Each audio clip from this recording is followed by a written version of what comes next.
Before we jump into the episode, I wanted to take a second and thank you for watching the Single Man Podcast. What started as a vision in October 2023 has grown into something more than I ever imagined. If you haven't seen episode 1 yet, I'm only creating 52 episodes, and my goal is to reach as many single men as possible through these real stories. YouTube tells me that only 10% of those who watch the podcast are subscribed.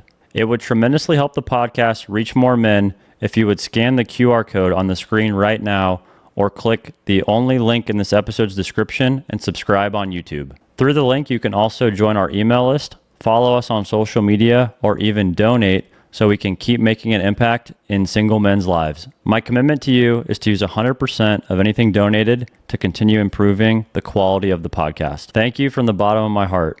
Now, let's roll the episode. One of my mentors who came on episode 20, his name was Jay. He came on and said that as he was kind of maturing in his Christian walk, he was talking to God, like, should I, am I going to be single longer? Should I get married? Should I ask somebody out? And he thought God gave him a vision of who's now his future wife to like pursue her. I've heard so many stories. I'm such a huge believer in when you know, you know. And the reason I'm such a huge believer in that, even though I'm not walking in it at all, is because I know when it's not it. You know what I'm saying? So in the same token, of course you're going to know when you know. Yeah. You know what I'm saying? Right. And so I also want to say too, when you're in the midst of the dating process, like you're going on dates, communication, clarity is key. I have been a victim of this. So many of my girlfriends have been victims of just being in the gray area. We don't know what's going on. A boy takes you here and there and compliments you and calls you and shows you the attention and shows the interest, but you don't know where you stand. That is not being kind. Yeah. I cannot stress that enough when it comes to the man leading in the dating process. One of my really good girlfriends married to this guy now. After every date, he would sit with her and tell her where his head is at. He would say, hey, like, I'm really enjoying getting to know you. Like, I would love to continue this on. Up until the point to where, hey, like, I really see a future with you. Would you be my girlfriend? Up until the point to where he was on his knee. Like, there was just so much communication and clarity from him. And that always brought my girlfriend so much peace and comfort. And like, we're headed in the right direction. I'm so submitted to how he is leading this dating process. And it was that was another refreshing thing to see, you know? Yeah. And so communication and clarity is kindness when it comes to you're going on dates with this girl now. I love that. And if you don't see a future, tell her, hey, like, I've been praying this through. I don't know if this is it for us, you know?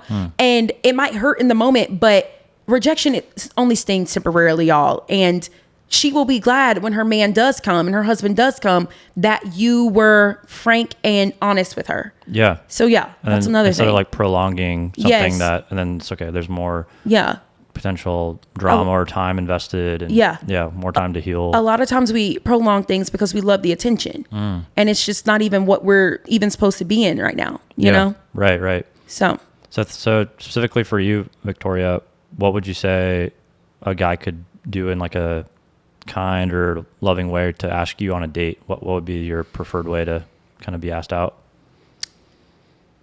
I don't know. I mean, I'm really a chill, as I know it might not seem chill, but I really am a chill girl when it doesn't come to like, microphones and like speaking on behalf of the Lord. Yeah. But like, I'm very easy. Like, you can text me, call me. Texting. Okay. I don't want a DM. I would like for you to get my number via DMs if that's your avenue of finding me. And, communicate with me on my phone. But I think the biggest thing for me and so many other women, y'all, please take this note. Plan the date, okay? If you want to ask me out or any other girl, not just me, give her a date and a time and a place, maybe pick her up if she's into that. Not a lot of people love getting picked up on the first date just because you don't know, it's a serial killer and they could know your address and, it's the whole thing. Right. But most of the time, just plan it out. Don't ask us where we want to go. ask us when we're free. Are you free this day? Okay, can I come pick you up at 8 and let's go here? I have reservation. Just be so intentional with the planning. Yeah. And stop being like, well, what you want to do? Yeah. That is one of the biggest turnoffs for me and many other women. So being 27 now, how have you learned to trust God's timing, as you're kind of navigating, mid 20s, being single? Yeah. I just feel like this is going to sound a little down, but I don't mean it in a down way. Yeah. But I just feel like just the dating I've been through in my 20s has been so just like a joke. And like it's almost like I'm so hopeless in a way to where the only option I have is God. Like I can't even like dwell on being single anymore. Like it's just like, it's like I laugh at it now. Like, yeah.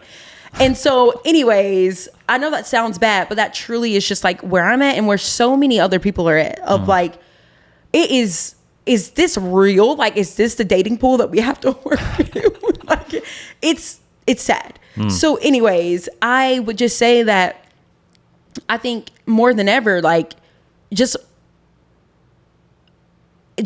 focusing on what God has you here for.